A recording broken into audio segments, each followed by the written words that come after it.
ప్రభు చేసిన ఒక అద్భుతం గురించి చెప్తా. చెప్పిన తర్వాత యేసుక్రీస్తు ప్రభు ఏమన్నాడో అన్న విషయాన్ని నేను అంటే అద్భుతం చేసిన తర్వాత ఒక మాట అన్నాడు. ఆ మాటను మనం చదివి స్టార్ట్ చేసుకుందాం. ఇక్కడ పుట్టి గుడ్డివాడు ఒకడు ఉన్నాడు, ఎక్కువ ఉన్నది.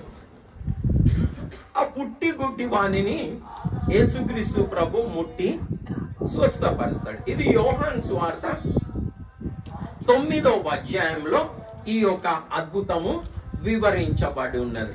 ఆ స్టోరీ, ఈ పుట్టి గుడ్డి వాణిని యేసుక్రీస్తు ప్రభు స్వస్థపరుస్తాడు. స్వస్థపరిచిన తర్వాత అతనికి కండ్లు వచ్చేస్తాయి.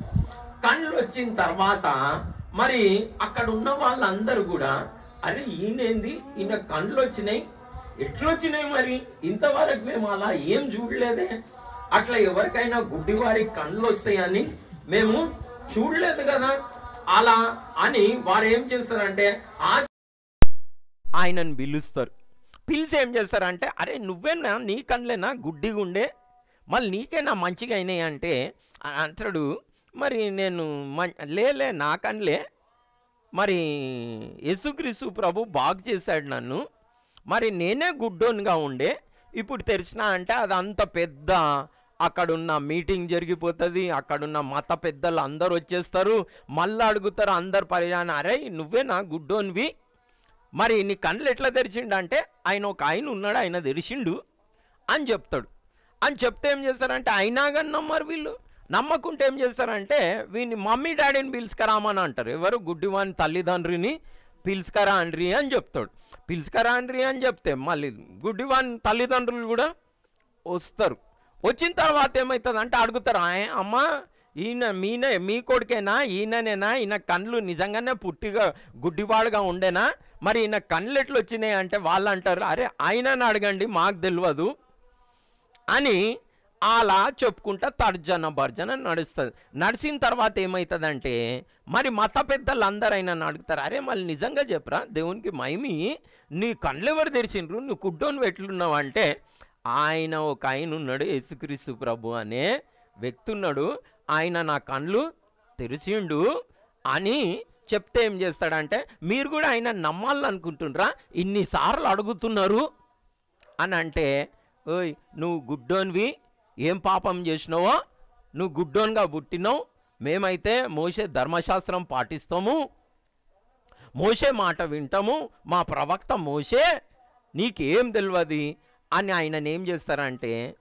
సమాజంలో నుండి వెలివేస్తారు. ఏం చేస్తారు, సమాజంలో నుండి. ఎందుకు, గుడ్డివాడు యేసుక్రీస్తు ప్రభుని గురించి చెప్పినందుకు, ఆయన కన్నులు తెరిచినాయి అన్న సాక్ష్యం చెప్పినందుకు ఈయనను ఏం చేస్తారు, సమాజంలో నుండి వెలివేస్తారు.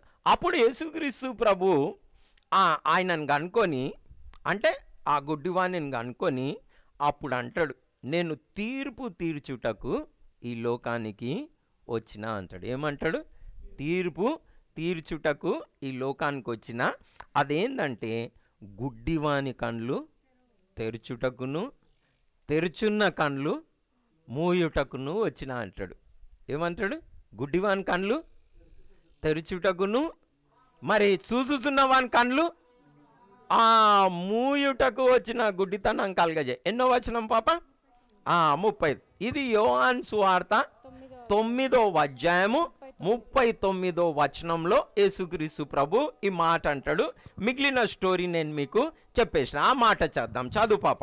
అప్పుడు యేసు చూడని వారు చూడవలెను, చూడని వారు చూడవలెనని, చూచువారు గుడ్డివారు కావలెను, చూచువారు గుడ్డివారు కావాలని అను తీర్పు నిమిత్తము నేను ఈ లోకమునకు వచ్చి తినని చెప్పాను. నేను ఈ లోకమునకు వచ్చి తినని చెప్పాను.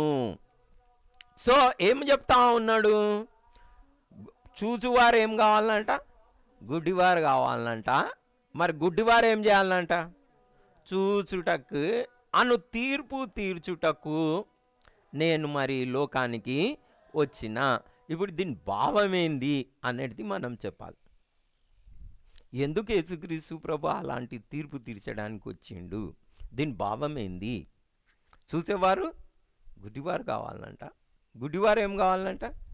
చూడాలంట. అంటే దాని భావం ఏంది అని అంటే, ఎవరికైతే నాకు చాలా తెలుసు అనుకుంటారో వారికి ఏమీ తెలియదు, ఎవరికైతే ఏమీ తెలియదు అనుకుంటారో వారికి నేను జ్ఞానం ఇవ్వడానికి వచ్చినా అంటాడు.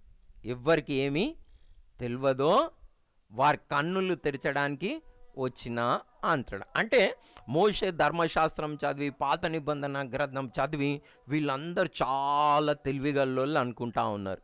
కానీ యేసుక్రీస్తు ప్రభు అంత గొప్ప అద్భుతం చేస్తే యేసుక్రీస్తు ప్రభుని చూడలేకపోతా ఉన్నారు. వీరు ఏం చేస్తూ ఉన్నారు?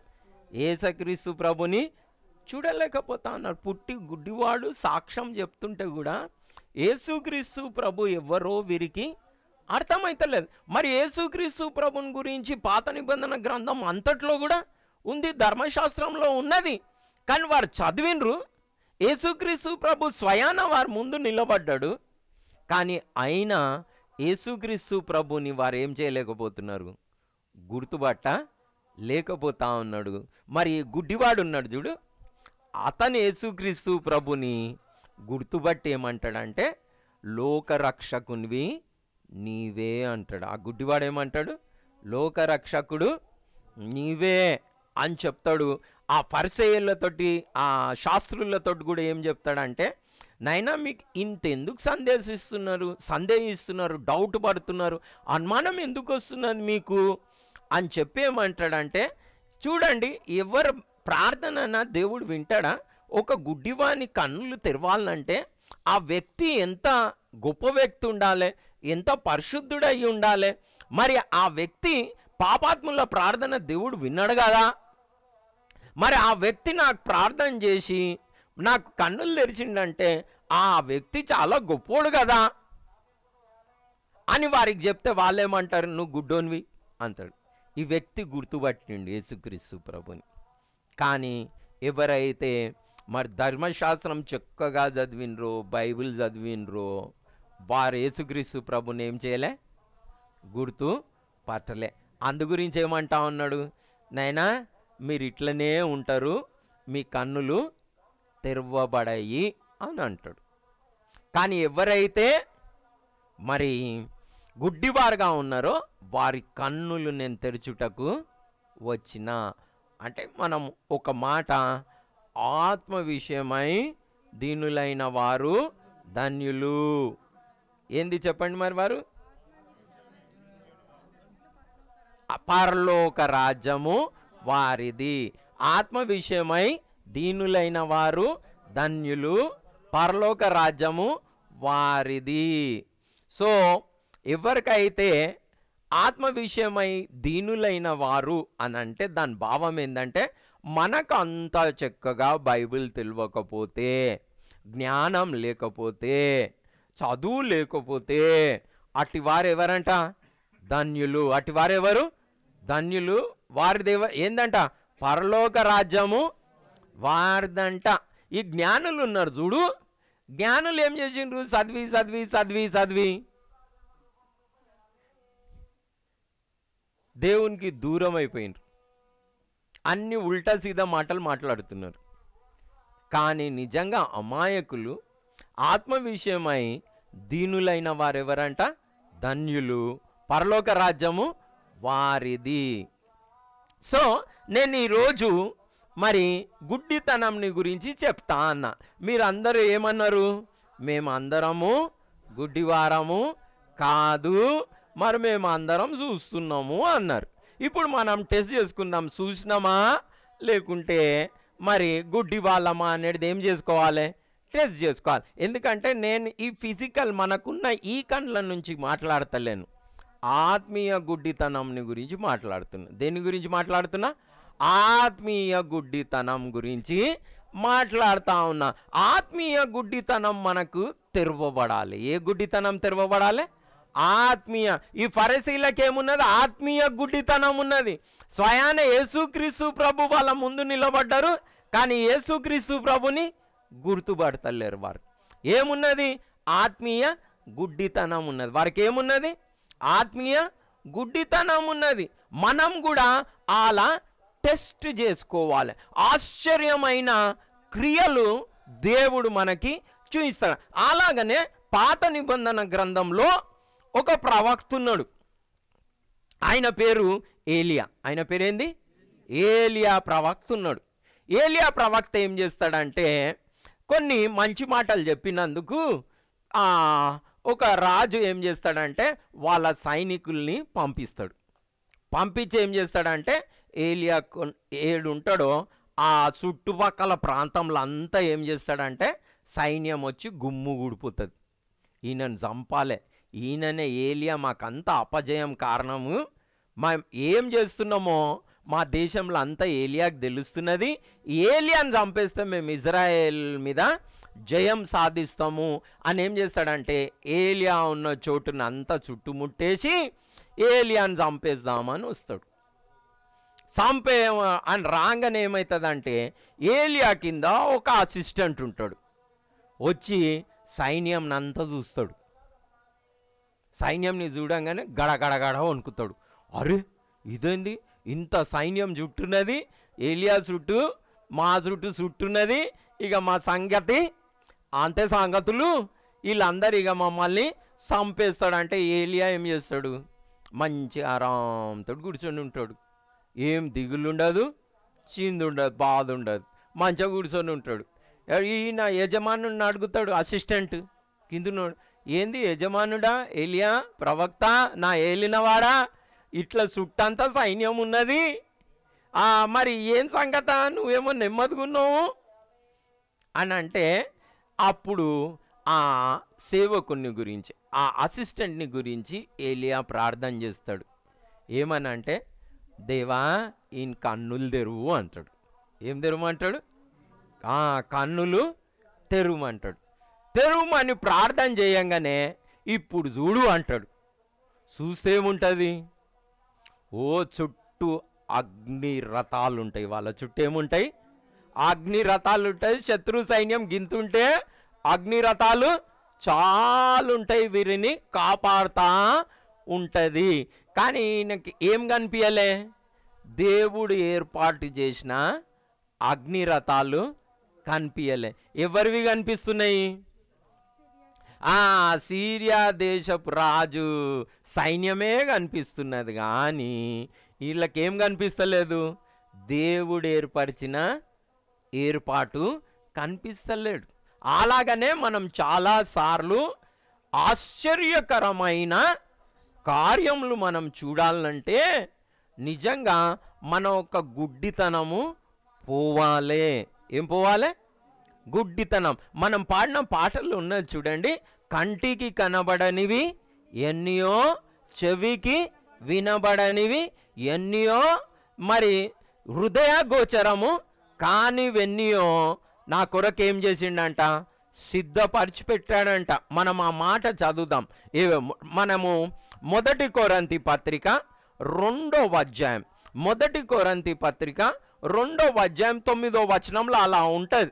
ఏమని ఉంటుందంటే కంటికి కనబడనివి ఎన్నో, చెవికి వినబడనివి ఎన్నో, హృదయ గోచరము కానివెన్నో సిద్ధ పరిస్థితివై మాకై అని ఉంటుంది. ఓకే చద్దామా పాప? ఎన్నో వచనం అది?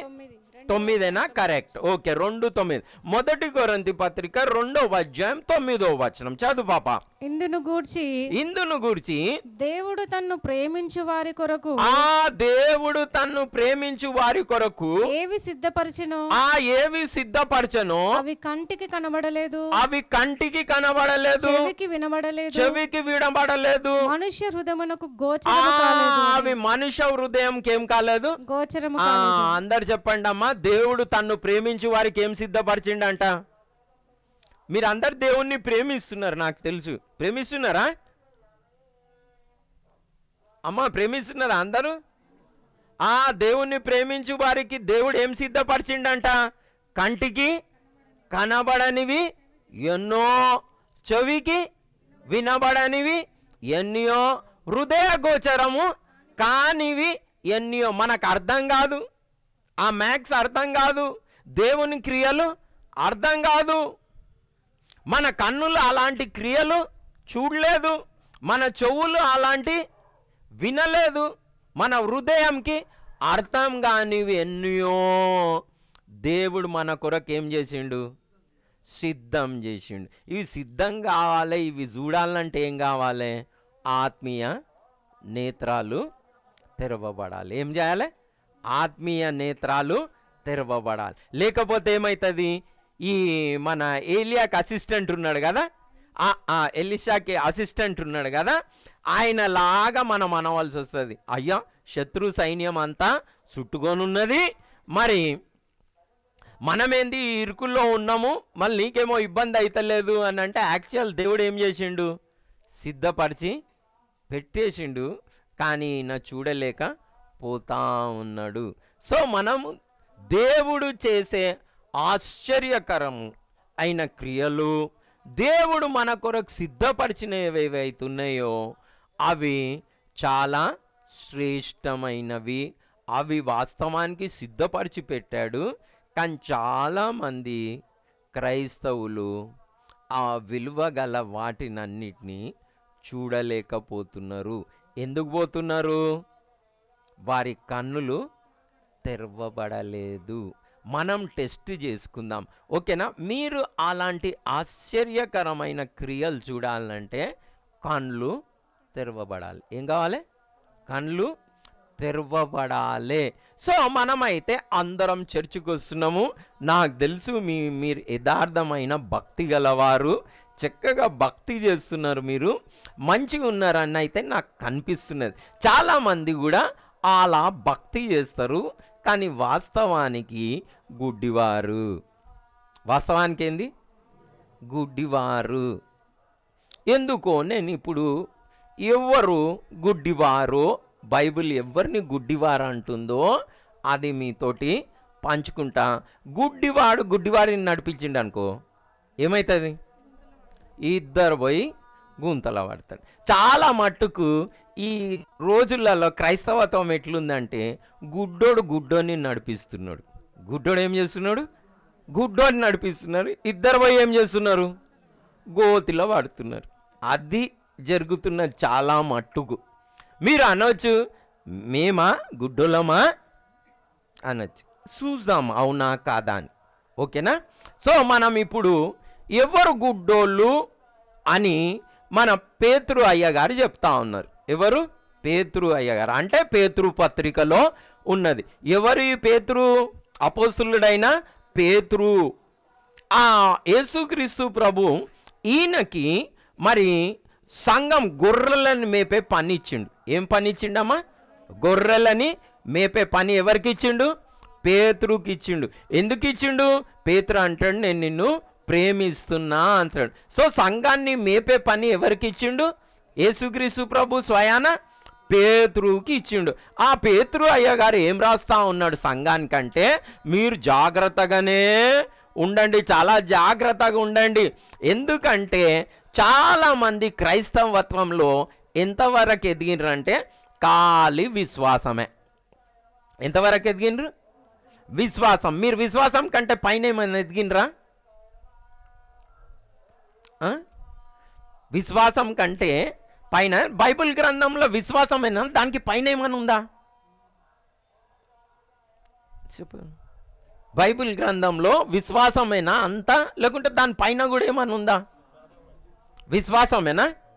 మీరు అమ్మా మీరేమంటారమ్మా, పైన ఉందా, ఏముందమ్మా? నన్ను చూసి అమ్మా అయ్యగారు ఏదో గట్టిగానే చెప్తున్నారు, నేను ఉన్నదని చెప్పేస్తా అని చెప్తున్నారా? ఏముందమ్మా, పరలోక రాజ్యం ఉందా? చాలా చక్కగా చెప్పారమ్మా, నైస్. ఇక్కడనే చెప్పండి అమ్మా. విశ్వాసం మంచిగా ఉంటేనే కదా మనం పరలోక రాజ్యానికి పోతాం. ఇంకా ఏమున్నది, నేను మీకు అందరికీ చెప్తా అంటారు. మీరు ఇప్పుడు చెప్పంగానే అంటారు ఈ ఆన్సర్ మాకు కూడా తెలుసు అంటారు. చెప్తా, బైబిల్ గ్రంథంలో విశ్వాసమైనది శ్రేష్టమైంది కాదు. మంచిగా గట్టిగా చెప్తున్నా. మీరు అనొచ్చు ఏం చెప్తారయ్యా గారు, మాకంటే విశ్వాసం కాదు. ఒక క్రైస్తవుని జీవితంలో మిగిలేటివి మూడు. ఎన్ని? మూడు. ఒక్కటి అందులో ఏంది, విశ్వాసము. రెండోదేంది నిరీక్షణ, మూడోదేంది ప్రేమ. అన్నిట్లో శ్రేష్టమైంది ఏంది? ప్రేమేనా? మళ్ళీ ఇంతకుముందు చెప్తలేరు. నేను చెప్పినా కదా, నేను చెప్పంగానే ఏం చేస్తా అన్నారు మీరు. నేను కూడా చెప్తా అని చెప్తాను, నాకు తెలుసు. సో విశ్వాసమా శ్రేష్టమైంది? కాదు. ఏది? నిరీక్షణ. నిరీక్షణ కంటే శ్రేష్టమైంది ఏంది? ప్రేమ. ఇది ఎక్కడున్నది? మొదటి కొరింథీ పత్రిక 13వ అధ్యాయంలో ఉన్నది. ఒక క్రైస్తవం జీవితంలో అద్భుతాలు కాదు, అద్భుతాలు చేయడము, అద్భుతాలు అన్వర్జించడము, ప్రవచించడము, మరి ఏమంటారు భాషలతో మాట్లాడడము, ఇవన్నీ కూడా ఏమవుతాయంట? నిలిచిపోతాయంట. కానీ చివరికి మిగిలేటివి ఏం మిగులుతాయి? 3 మిగులుతాయి. అవేంది? విశ్వాసము, ప్రేమ, నిరీక్షణ. విశ్వాసము, నిరీక్షణ, ప్రేమ. క్రైస్తవం జీవితంలో ఇవి ఎదగాలే. చాలా మంది ఎక్కడికి స్టాప్ అయిపోయినరు. నేను ప్రవచిస్తున్నా, నేను భాషలతో మాట్లాడుతున్నా, అద్భుతాలు జరుగుతున్నాయి, నా అంత విశ్వాసే లేడు అనుకుంటున్నారు. ఇవే గ్రేట్ అయిపోయినాయి. కానీ ఎక్కడ ఎదుగుతలేరు? అవే కావాలంటున్నారు. కానీ ఇవన్నీ కూడా ఒక దినం వచ్చి ఏమవుతాయి? నిలిచిపోతాయి అనేది తెలుస్తలేదు. ఎంత పెద్దగా అయినా మాకు అద్భుతాలే కావాలి, స్వస్థతలే కావాలి, ఏమైనా అవే పరలోకం కావాలి. కానీ మేము మాత్రం మంచిగా మ్యాజిక్ మంత్ర అంటే ఏదైనా ఆంఫట్ కుల్జా సెంసిమ్ అనగానే తెలిసిపోవాలి, నేను యేసుక్రీస్తు ప్రభుని నమ్ముతున్నా, పరలోకానికి వచ్చేసేయాలి. అలీబాబా 40 చోర్లు అంటాడుగా, కుల్జా సెంసిమ్ అనగానే అంత తెరిచిపోతుంది. అట్లా నేను యేసుక్రీస్తు ప్రభుని నమ్ముతున్నా, పరలోకం తెరిచిపోండి. ఏంటి తెరుస్తుంది? మంత్రమా? కుల్జా సెంసిమా? చాలా మందికి ఏదున్నది? కుల్జా సెంసిమ్ కేసు ఉన్నది. నో. సో ఇవన్నీ ఏమవుతాయి? ఆగిపోతాయి. ఎదగాలి మనము. సో విశ్వాసి జీవితంలో ఏం మిగులుతుంది? విశ్వాసము, నిరీక్షణ, ప్రేమ. అందులో శ్రేష్టమైంది ఏంది? ప్రేమయే, విశ్వాసం కాదు. సో ఈ విశ్వాసంకి ఏం చేయాలి? కొన్ని అమర్చుకోవాలి, అంటే జోడించుకోవాలి. ఈ విశ్వాసానికి ఏం చేయాలి? జోడించుకోవాలి. చాలామంది క్రైస్తవులు ఏడొచ్చి నిలిచిపోయినరు, విశ్వాసం దగ్గర వచ్చి ఇరికిపోయినరు. దానికి ముందు పోతలేరు, కొంచెం వెనుక కూడా పోతారు. అవసరమైతే వెనుక పోతున్నారు కానీ ముందుకైతే పోతలేరు. సో ఇప్పుడు మనము విశ్వాసంకి ఏమేమి అమర్చుకోవాలనో, ఎప్పుడు పరలోకానికి పోతామో, మనం గుడ్డివారమా కాదా అన్నది పేతురు అయ్యగారు చాలా చక్కగా చెప్పేసిండు. ఓకేనా? ఇప్పుడు మనము చదువుదాం. పేతురుకు రాసిన పత్రిక, పేతురు 2వ పత్రిక 1వ అధ్యాయము 5వ వచనం. అందరు చెప్పండి, ఎక్కడున్నది ఇది? 2 పేతురు పత్రిక 1వ అధ్యాయము 5వ వచనం. అందరు చెప్పండి, ఎక్కడుంది?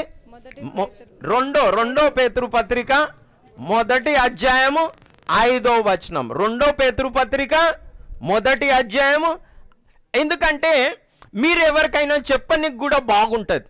మీరు అనుకోకండి అందరికి చదువు వచ్చేసింది, బాగోయింది, డామ్ డూమ్ డిష్కా మంచిగా ప్రసంగం చేసేస్తున్నాడు అని చెప్పొద్దు. అయ్యా ఇది లేకపోతే అంత వేస్ట్ అని చెప్పాలి. మీరందరూ కూడా దేవుని సేవకులు కావాలని నాకు ఇష్టం. ఆమేన్. దేవుడు ఏందనుకుంటున్నాడు? మిమ్మల్ని గొప్పగా వాడుకుంటాడు. మీరందరూ మంచి సేవకులు కావాలి. అందు గురించే ఈడికి వస్తున్నా. నేను మిమ్మల్ని అందరినీ నాకంటే గొప్పవానిగా చేయాలని వస్తున్నా. నా మీద కంట్రోల్ పెట్టుకోవడానికి రావట్లేదు. హృదయం, తల్లి నిజమైన సేవకుని హృదయం ఎలా ఉంటుంది అని అంటే వారి పిల్లల్లాగా ఉంటుంది. పిల్లల్ని ఏం చేస్తారు? కొన్నిసార్లు మనం చదువుకోకపోయినా పిల్లల్ని ఏం చేస్తారు? చదివించి గొప్ప చేస్తారు. చేయరా? చేస్తారు కదా.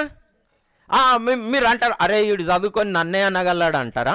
ఆడ అన్నా అనని, కానీ పిల్లల్ని ఏం చేయాలని ఉంటుంది, గొప్ప ఉంటుంది.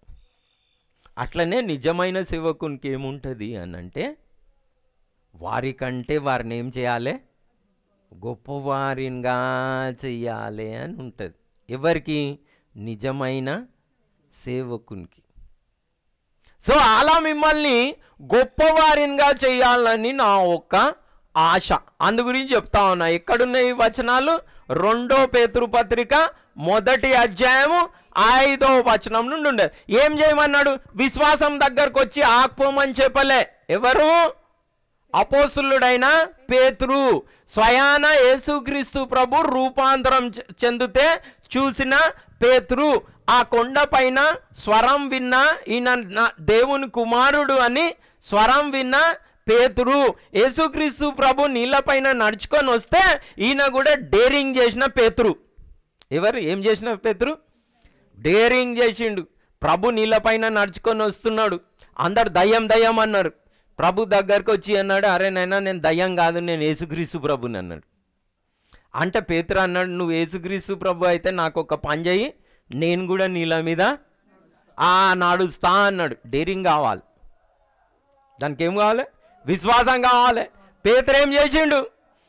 నడుచుకుంటూ వెళ్ళిపోయిండు. ప్రభు రామన్నాడు, నడుచుకుంటూ వచ్చిండు. కానీ అల్లల్లని చూడంగానే డామని కింద మునిగిపోయిండు. కానీ పేతురుని ఏం చేసిండు?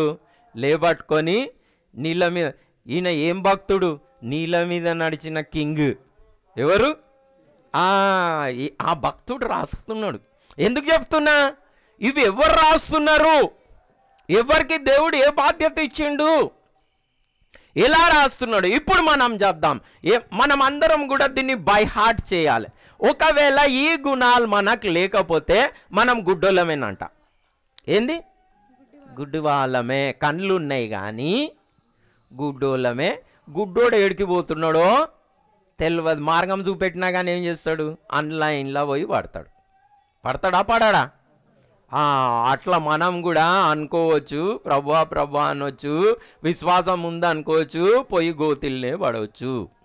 ఎందుకంటే చాలామంది క్రైస్తవులకి ఈ విషయాలు ప్రస్తావించట్లేదు. చూడండి, మనం చదువుదాం, మీరే చదవండి, ఓకేనా? మనము 2 పేతురు పత్రిక 1వ అధ్యాయం 5వ వచనం నుండి చద్దాం. ఓకే, చదువు పాప. ఆ హేతు చేతనే, ఆ కారణం అంటే దేవుడు మనకి అమూల్యమైన వాగ్దానాలు ఇచ్చాడు.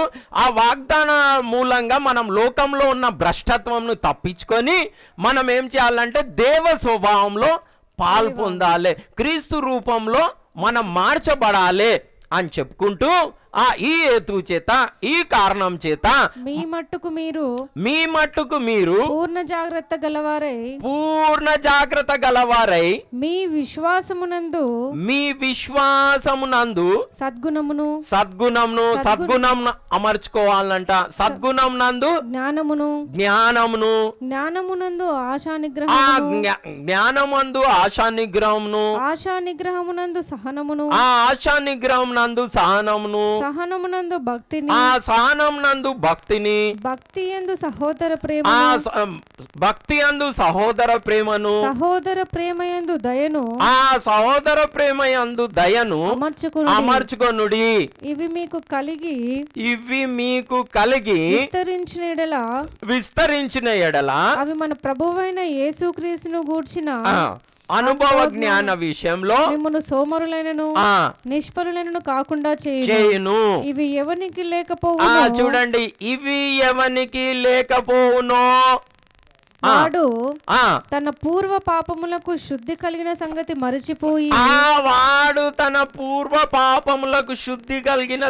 మరిచిపోయి గుడ్డివాడును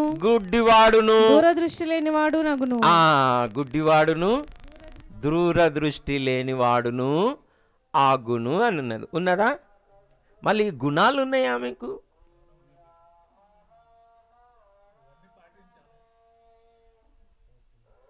ఏందంట ఇవి లేకపోతే? గుడ్డోళ్ళు అంట. గుడ్డోళ్ళు నడిపిస్తే ఏమవుతుంది? ఇద్దరు గోతుల్లో పడతారు.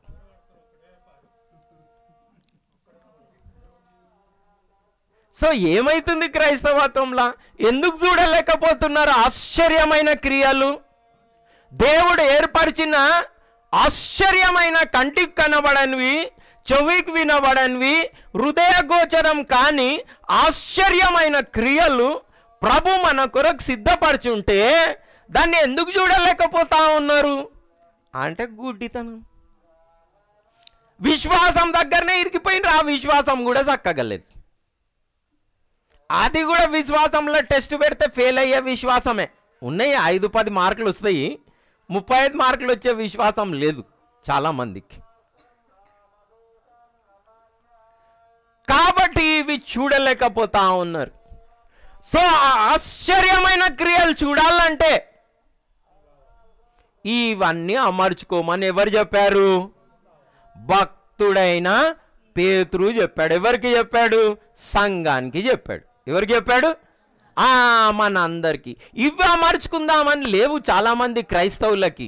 క్రిస్మస్ ఎప్పుడు వస్తుందా, డెకరేషన్ చేయాలన్నా, క్యారల్కి పోవాలన్నా, పిండి వంటలు వండుకోవాలన్నా, చర్చి లేని వాళ్ళు చర్చి కట్టుకోవాలన్నా, పాటలు పాడాలన్నా అని ఉన్నది. ఎవరైనా మంచిగా చెప్తే లోగొడుతున్నారు. మంచిగా చేస్తాం బాబు అంటే కొడుతున్నారు. వాళ్ళ అవుతుండ్రా, వాళ్ళు అయితే లేరు. వాళ్ళ బుద్ధి కూడా ఎడికిపోతున్నది, గాలికి గడ్డపారలు పోతున్నాయి. ఈ గుణాలన్నీ ఏం లేవు. ఓ నేను చేస్తున్నా, స్థుతి చేస్తున్నా, పాటలు పాడేస్తున్నా, డ్రెస్ వేసుకున్నా, కోయర్కి అందరికీ సువార్త చెప్పేస్తున్నా, మందిరం కడతా అన్నాను. నాయన నువ్వు గుడ్డనివి, ఏడికి పోతున్నావు? నువ్వు గుణాలు ముందుగా నేర్పి సంఘానికి, నువ్వు నేర్చుకో. చాలామంది నేర్పియట్లేదు. ఏమైనా రా దేవుడు ఇస్తాడు, రా దేవుడు ఇస్తాడు, రా దేవుడు ఇస్తాడు, రా దేవుడు ఇస్తాడు అంతనే. ఏం చేయకు నువ్వు. అదా భక్తి? అలా ఉందా? ఎంత చక్కగా ఉన్నది. 7 గుణాలు ఉన్నాయి. ఎన్ని గుణాలు ఉన్నాయి? 7 గుణాలు. నేను 7 గుణాలను గురించి చెప్తే 7 వారాలు అయితే అవుతుంది. ఎన్నైతే? 7 వారాలు అవుతుంది. మళ్ళీ ఒకసారి చూద్దాం ఆ గుణాలను, ఓకేనా? మీ విశ్వాసం నాకేం చేయాలి? సద్గుణము. మీ విశ్వాసం మనకేం చేయాలి? సద్గుణము. సద్గుణంకి ఏం చేయాలి? జ్ఞానము. జ్ఞానంకి ఏం చేయాలి? ఆశా నిగ్రహము. ఆశా నిగ్రహమునకు సహనము. సహనంకి ఏం చేయాలి? భక్తి. భక్తికి ఏం చేయాలి? సహోదర ప్రేమ. సహోదర ప్రేమకి ఏం చేయాలి? దయను అమర్చుకోవాలి. ఇవి మీకు లేకపోతే మీ పూర్వ పాపములకు శుద్ధి కలిగిన సంగతి కూడా మీరు ఏమవుతారు? మర్చిపోతారు. మర్చిపోయి దూరదృష్టి లేనివారును గుడ్డివారును అవుతారు. కానీ ఈ గుణాలు ఎవరికైతే ఉంటాయో, ఏవి? ఈ 7 గుణాలు దేనికి అమర్చుకోవాలి? విశ్వాసంకి అమర్చుకోవాలి. అమర్చుకున్నప్పుడు ఏమవుతుందో తెలుసా? 100% పరలోకానికి పోతారు అని ఉన్నది. ఏది? 100%, 100కి 100%. ఇంకా తొట్టిల్లర్ అంట. తొట్టిల్లర్ అంటే పడిపోరు. తొట్టిల్లకుండా 100% పోతారు అని ఉన్నది. కింద చదువుదాం మనం. మీరిటి క్రియలు చేయువారైతే, మీరు విశ్వాసంకి ఈ 7 గుణాలు అమర్చుకుంటే, మీరిట్టి క్రియలు చేయువారైతే ఎప్పుడును ఏం చేయరు? తొట్టిల్లరు. చాలా మందికి ఏంది, అయ్యగారు చిన్న శోధన రాగానే మాకు కోపం వచ్చేస్తుంది, చిన్న శోధన రాగానే అబద్ధం ఆడేస్తున్నాము, చిన్న శోధన రాగానే చాడీలు మాట్లాడేస్తున్నాము. ఎందుకు? గుణాలు లేవు. అవి విశ్వాసం దగ్గర వచ్చి ఇరికిపోయినరు. ఇరికిపోయి ఏం చేస్తున్నారు? పెరుగుతలేరు. దేవుడు నిజంగా చూసి చాలామంది క్రైస్తవుల ఒక జీవితం చూసి బాధపడతా ఉన్నాడు. మీ పిల్లలు పెరగలేదనుకోండి, ఇంతనే ఉన్నాడు అనుకోండి, ఇంతనే ఉన్నాడు. 5 సంవత్సరాలు వచ్చింది ఇంతనే, 10 సంవత్సరాలు వచ్చింది ఇంతనే, 15 సంవత్సరాలు వచ్చింది ఇంతనే, 20 సంవత్సరాలు వచ్చింది ఇంతనే, 25 సంవత్సరాలు ఇంతనే అనుకో. ఏమవుతుంది మీకు?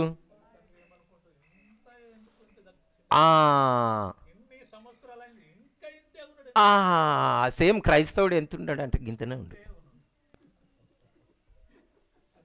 ఇంతే ఉండి ఏం చేస్తున్నాడు, అబ్బా నాకు తెలుసు అంటున్నాడు. గుడ్డోనా? కాదు, నేనెందుకు గుడ్డోని, ఈ వాక్యాలే తెలియదు, పరలోకం పోతా అంటాడు, సేవ చేసేస్తా అంటాడు. గుణాలు లేవు. సో మీరు చాలా జాగ్రత్తగా ఉండండి. ఇవి ఎవనికి కలిగి విస్తరించునో వాడు ఎన్నటికేం చేయడంట, తొట్టిల్లాడంట, పడాడంట. ఆ క్రైస్తవ జీవితం ముందుకే పోతా ఉంటాడు, జయ జీవితం జీవిస్తూ ఉంటాడు, పడడు, తొట్టిల్లాడు, పడ్డా కానీ లేచిపోతాడు అని చెప్పి ఏమంటా ఉన్నాడు, కింద చదవండి ఇంకా. అలాగున మన ప్రభువును రక్షకుడైన అలాగున మన ప్రభువును రక్షకుడైన యేసుక్రీస్తు యొక్క నిత్య రాజ్యములో యేసుక్రీస్తు ప్రభు ఒక నిత్య రాజ్యంలో ప్రవేశము మీకు ప్రవేశము మీకు ఏం కలుగుతుంది, సమృద్ధిగా అనుగ్రహింపబడును. వామ్మో, ఎంత మంచి వాగ్దానం అండి. ఈ గుణాలు ఉంటే ఏం చేస్తాడంట, బేష్, వెరీ గుడ్ అని పరలోకంలో ఏం కలుగుతుందంట, మనకి సమృద్ధిగా దేవుని రాజ్యంలో ప్రవేశం కలుగుతుంది. ఎంత చక్కగా చెప్పబడున్నది. కానీ వీటి మీద కాన్సన్ట్రేషన్ లేదు. వీటి నుంచి సాతానుడి దృష్టి తొలగించేసిండు. ఏవేవో క్రైస్తవులు చేద్దాం అనుకుంటున్నారు, కానీ ఈ గుణాలు లేవు. ఈ గుణాలు ఎవరికైతే లేవో వారేందంట, గుడ్డివారు, దూరదృష్టి లేను. ఈ గుణాలను గురించి నేను ఒక్కొక్క వారం మెల్లగా చెప్తా. ఇప్పుడు ఇంకొకరు గుడ్డివారు ఎవరో చెప్తా, ఓకేనా? ఇది ఒక గుడ్డివారు. ఇంకొక గుడ్డివారు ఏంటంటే, తన సహోదరుని ఎవరైతే ప్రేమించడో అతడు ఏందంట, గుడ్డివాడంట. చూద్దాం మనము మొదటి యోహాను పత్రిక 2వ అధ్యాయము 11వ వచనం. మొదటి యోహాను పత్రిక, మొదటి యోహాను పత్రిక 2:11 చదవండి. తన సహోదరుని ద్వేషించువాడు చీకటిలో ఉండి చీకటిలో నడుచుచున్నాడు. ఆ చీకటిలో నడుచుచున్నాడు. చీకటి అతని కన్నులకు గుడ్డితనము కలుగజేసెను గనుక గుడ్డితనం కలుగజేసెను గనుక తాను ఎక్కడికి పోవచ్చున్నాడో అతనికి తెలియదు. తాను ఎక్కడికి పోవచ్చున్నాడో అతనికి తెలియదు. ఎవరి మీదనైనా మనకి ప్రేమ లేకపోతే, ద్వేషం ఉంటే, కోపం ఉంటే ఏముందంట, చీకట్లోనే ఉన్నామంట. ఇంకా ఏమున్నది, చీకట్లోనే ఉన్నాము. వాని కన్నులకు ఏం కలుగజేసిందంట, గుడ్డితనం. సంఘంలో ఏం కొద్దువైందో తెలుసా, ప్రేమ. క్రైస్తవ కుటుంబంలో ఏం కొద్దువైందో తెలుసా, ప్రేమ. ఆ ప్రేమ కనుక లేకపోతే అతడు కన్నులకు ఏం కలుగజేసి చీకట్లోనే ఉన్నాడంట. ఇంకా గుడ్డివాన్గానే ఉన్నాడు, ఎక్కడ పోతున్నాడో తెలియదు. కాబట్టి సంఘాలన్నీ ఏమైపోతున్నాయి, ప్రేమ లేదు అన్నాడు. కానీ మా పాస్టర్ గారు బాగలేడు, చక్కగా వాక్యం చెప్పాడు. ఇన్ని సంవత్సరాల నుంచి వాక్యం చెప్తుండు, ప్రేమ వచ్చిందా? క్రైస్తవుడు ఎట్లున్నాడో తెలుసా, చాలా మట్టుకు నేను ఒక మంచిగా చెప్తాను, మీరు ఊహించాలి దీన్ని. ఈ హెడ్ ఏమో ఇంత పెద్దగా ఉన్నది. ఈ హెడ్ ఎంత ఉన్నది, తల ఇంత ఉన్నది, అంటే మొయ్యలేదన్నమాట, ఇట్లా అంటాడు, ఓకేనా? తల ఇంత ఉంటేనే బెటర్ కదా. తల ఎంత ఉన్నది, ఇంత ఉన్నది. చేతులు కాళ్ళు ఎట్లున్నాయి, కోడిలాగా ఇట్లా. తల ఎంత ఉన్నది, పెద్దగా ఉన్నది, పెద్ద బండరాయి పెట్టినట్టున్నది. చేతులు కాళ్ళు ఎంత ఉన్నాయి, దాని మీద ఇంకా బండరాయి పెడితే ఎట్లుంటుంది. ప్రసంగాలు వింటా ఉన్నారు, హెడ్ పెరుగుతున్నది. కానీ ఏం పెరుగుతలేదు, విధేయత పెరుగుతలేదు. తెలియదా అబద్ధం ఆడొద్దని తెలుసు, గర్వపడొద్దని తెలియదా తెలుసు, ప్రేమించాలని తెలియదా తెలుసు. హెడ్ ఏమవుతున్నది, పెద్దగా తాగబోతున్నది. ఎందుకు? ప్రసంగాలు అన్నీ బాగానే ఉన్నాయి, 1000 ప్రసంగాలు, కానీ విధేయత ఎట్లున్నది? కోడి కాళ్ళలాగున్నాయి. అట్లున్నారు చాలామంది. ఎవరైతే అలా ఉంటారో వారు గుడ్డివారు. వారేంది? గుడ్డివారు. చెప్పండి అమ్మ, వారేంది? గుడ్డివారు. వారు ఎక్కడ పోతున్నారో తెలియదు. సో ఇంకొక వచనం చదివి ఇప్పటికి ముగించేస్తాం. వచ్చే వారం మంచిగా వర్ణిస్తాం మళ్ళీ. ఓకేనా? మీరు కూడా ఆడియోలా ఇవి వినండి. ఓకేనా? సో ఇప్పుడు మనం ప్రకటన గ్రంథం 3వ అధ్యాయం, ప్రకటన గ్రంథం 3వ అధ్యాయము 20వ వచనాన్ని మనం చద్దాం. ఓకే, మనం ఇది అయిపోయిన తర్వాత చద్దాం.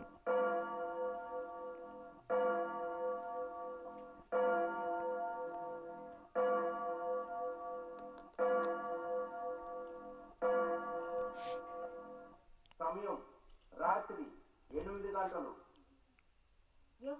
యెహోవాయే నిత్యాశ్రయ దుర్గము, యుగయుగములు యెహోవాను నమ్ముకొనుడి. యెషయా 26:4. ఓకే, మనం ప్రకటన గ్రంథము 3వ అధ్యాయము 20వ వచనం చద్దాం. ఇదిగో నేను తలుపు నొద్ద నిలుచుండి తట్టుచున్నాను. దాని పైన నుంచే చేద్దామా మనం? నేను ప్రేమించేవారు నీవు ధనవృద్ధి చేసుకున్నట్లు దానిపై నుంచే నీ దృష్టి కలుగునట్టు నీ కళ్ళు కాటుక దానిపైన ఫస్ట్ నుంచి చదవను. నీవు దౌర్భాగ్యుడవును. నీవు ఎన్నో వచనం అది? 17. ఓకేనా? ప్రకటన గ్రంథం 3వ అధ్యాయం 17వ వచనం నుండి చద్దాం మనం. నీవు దౌర్భాగ్యుడవు, దిక్కుమాలిన వాడవును, దరిద్రుడవును, గ్రుడ్డివాడవును, దిగంబరుడు ఉన్నావని ఎరుగక. తెలియదు. ఎవరికి రాస్తా ఉన్నాడు? లవోదికయ సంఘంకి రాస్తా ఉన్నాడు. ఏమేమై ఉన్నాడంట లవోదికయ సంఘం వాళ్ళు? దరిద్రుడు, దిక్కుమాలిన వాడు, దౌర్భాగ్యుడు, దిగంబరి, గుడ్డివాడై ఉన్నాడంట. ఏమై ఉన్నాడు? గుడ్డివాడై ఉన్నాడు. కానీ ఏమని చెప్పుకుంటున్నాడో తెలుసా? నేను ధనవంతుడను, ధనవృద్ధి చేసి ఉన్నాను, నాకేమీ కొదువలేదని చెప్పుకుంటున్నాడు. ఈ సాక్షాల సంఘంలో ఎక్కువైనాయా లేవా? మా టీవీ తెరిస్తే అవే కదా. నీ ఫ్యాక్టరీ నడుస్తుంది, నీకు పిల్లలు పుడతారు, అంతే కదా. నీకు ఉద్యోగం దొరుకుతుంది, నా కార్యక్రమంకి స్పాన్సర్ చెయ్యి, అంతనే కదా. ఇంకేమన్నా వస్తున్నాయా అమ్మా? మీరు చెప్పండి అమ్మా. నేను అంతా చూడ, మా ఇంట్లో టీవీ కూడా లేదు. ఇవే ఎక్కువ వస్తుంటాయి కదా. సాక్ష్యం ఏం సాక్ష్యం? నా ఫ్యాక్టరీ నడిచింది, కూరగాయల షాప్ పోయి ఇప్పుడు హోటల్ పెట్టిను. గుడ్డోనివేను, నిన్ను నడిపించేటోడు గుడ్డోడు, నువ్వు గుడ్డోనివే. ఎందుకు? నీ సాక్ష్యం అంతా ఏమున్నది? నాకు ధనం వచ్చింది. ఏమొచ్చింది? ధనం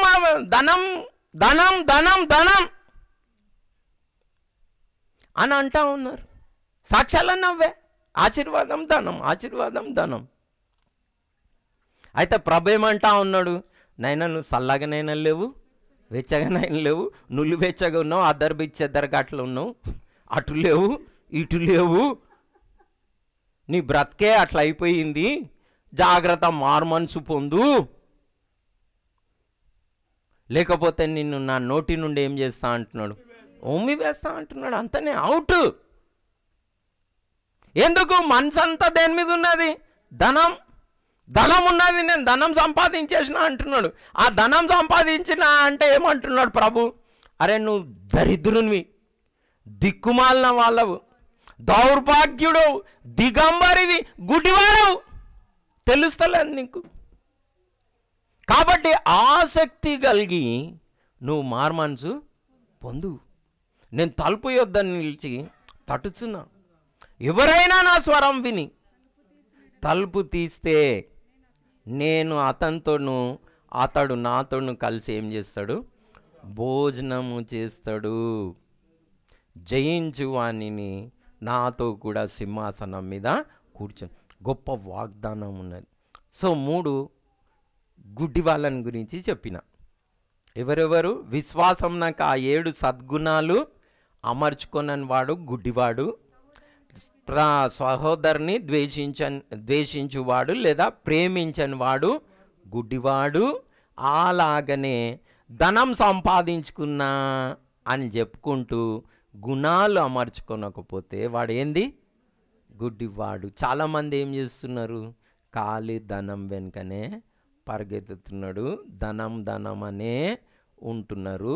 దేవుడు అంటే అలానే ఉంటున్నారు. ఒకవేళ ధనం సంపాదించుకుంటే ఈ గుణాలు అమర్చుకొనకపోతే వాడు ఏందంట? గుడ్డోడు. కానీ ఎవరికైతే ఈ గుణాలు ఉంటాయో వాడు ఎన్నటికీ తొట్టిల్లడు. మరి దేవుని రాజ్యంలో ప్రవేశం అతనికి ఏమవుతుంది? సమృద్ధిగా కలుగుతాయి. ఒకవేళ మనకు కూడా ఈ గుణాలు లేకపోతే కండ్లున్నాయి కానీ గుడ్డోలమే, ఇంకా వేరోళ్ళని చెడుపుతాం. చాలామంది అలాంటి క్రైస్తవులుగా ఉన్నారు.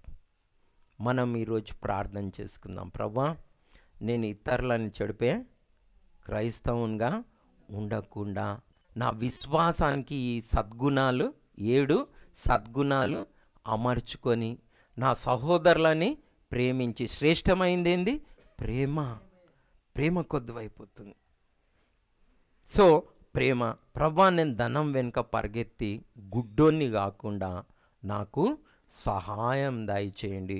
ఇంకా ప్రభా, నా కన్నులు తెరిచి ప్రభా ఆశ్చర్యకరమైన క్రియలను నేను చూచుటకు, మరియు నేను ఆ క్రియలన్నిటి నేను అర్థం చేసుకున్నటకు సహాయం దయచేయండి అని మనం ప్రార్థన మనం అందరం కూడా లేచి నిలబడి ప్రార్థన చేసుకుందాం.